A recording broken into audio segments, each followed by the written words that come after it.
Hey everybody, welcome to Slash Bash, where today I am bringing you another Choosing Beggar Reddit video. If you are new to the channel, then subscribe and help me reach my goal of 10,000 subscribers. In our first story, we see just how far a choosing beggar can go to mess you up while doing a deal. Let's jump right in. I just had what might very well be the worst experience I've ever had on a secondhand marketplace, and I need to vent a little. So I decided to rearrange my bedroom in order to accommodate a desk and a PC in it. My furniture was bulky and all came together in a bedroom set. I had bought all new furniture already. My plan was to sell the set I currently owned before the new stuff came in. I did not care about the price, I just wanted this stuff gone. I put up ads all over the place. I don't have Facebook, so my sister put up the ad on Facebook Marketplace for me, and this is where Karen enters the picture. That's not her real name, but for upcoming obvious reasons, that's the name I'm using here. So Karen responds to the ad saying she'd love the bedroom set for her daughter. The odd part is my sister had a couple of her own ads up as well, and Karen responded to those as well, but her story was all over the place. For example, my sister had a baby bag for sale too, and Karen replied saying she was a new mother who really needed a good baby bag. Okay, weird, but whatever. I was happy enough to find a buyer so soon that I was willing to ignore that.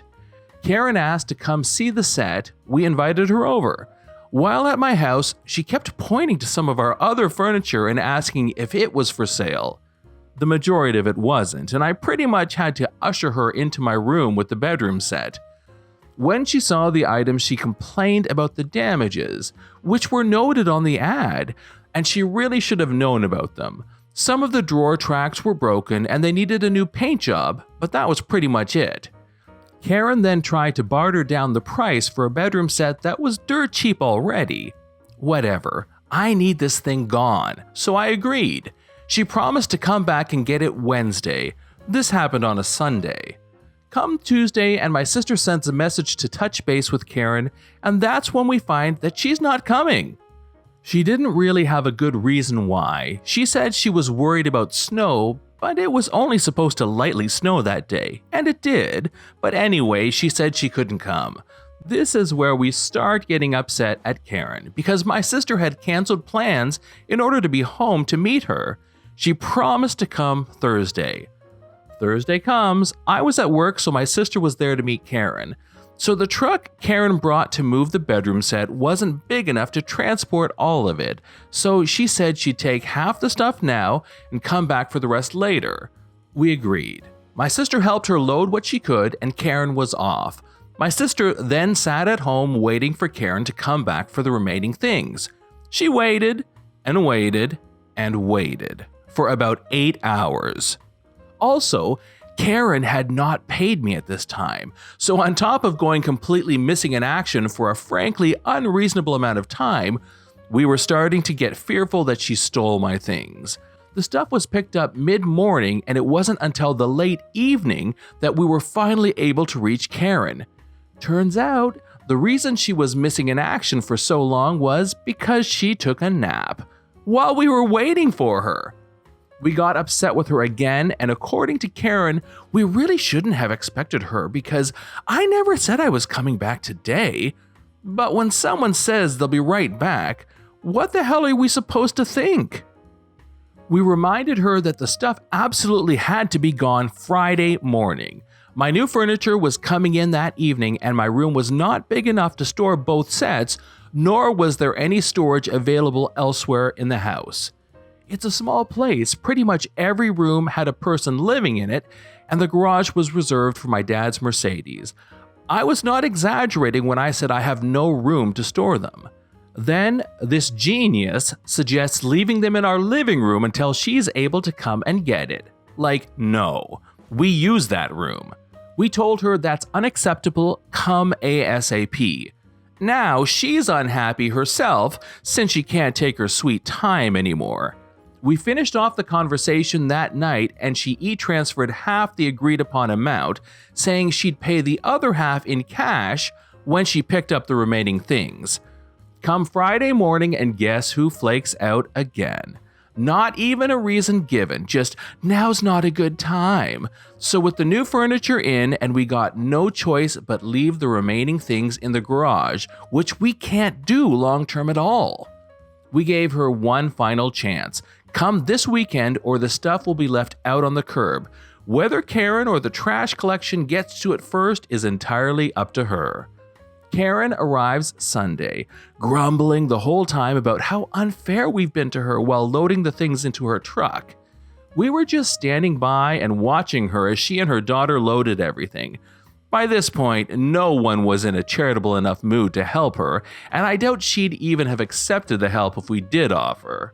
She was griping on about how damaged the furniture was. You know the damages we told her about. Also, she's getting it for dirt cheap. What's she complaining about? After pretty much throwing the money at us, she turned to us one last time and said, "You guys really need to learn how things work in Canada." Now, I will say that my family and I are not white and are obviously not originally from the country we live in.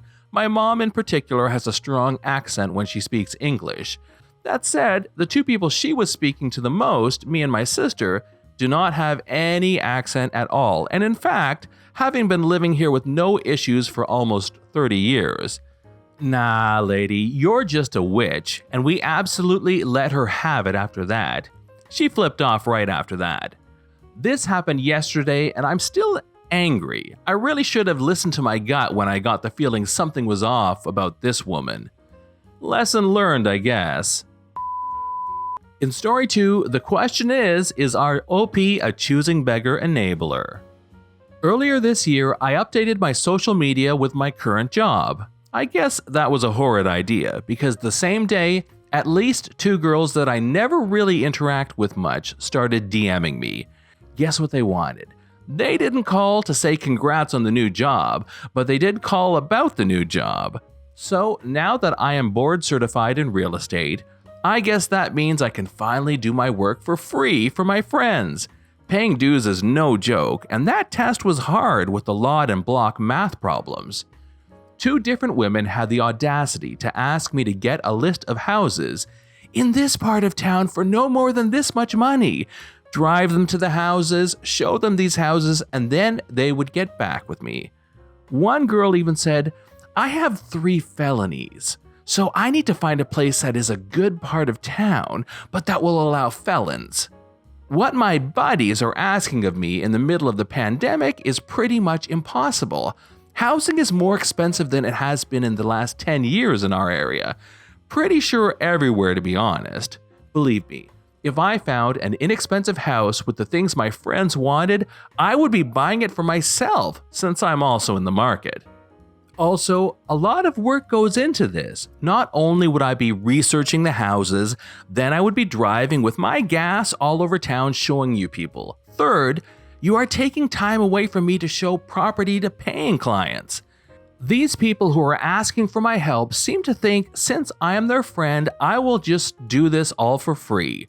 Real estate is a hard industry. You have to do a lot of work to make a sale, and still, you hope it doesn't fall through.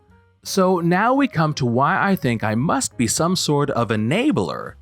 I changed my mind about real estate real quick during my first 3 months and decided to pursue yet another career. I have to have a college degree for this one, so I am in my 2nd semester since starting this May. I am blessed and grateful that I qualified for loans and that I have enough money saved up to rent my books. Amazon lets you rent school books now. But I do make so many sacrifices in order to pursue this new career. The money I make, every cent, is being poured into either my education or my medical bills. So I am strapped for cash myself, and yet, in the last month, 4 different people on social media contacted me to see if I could cash app them anywhere from $20 to $100 for random crap. Hey, I need a ride. If you can't give me one, can I bum some money for an Uber? I need money for my pain doctor. I am in so much pain. Nah, I don't believe that for a second. I am tired of it. I have cut off all of these people from my life, but I am worried that somehow I keep attracting these type of people into my life. How do I stop it? This is John from Slash Bash. Thanks for watching. If you've enjoyed the video and want to see more of them, then hit that subscribe button. We'd love for you to drop a like, share it with your friends, and we will see you in the next one.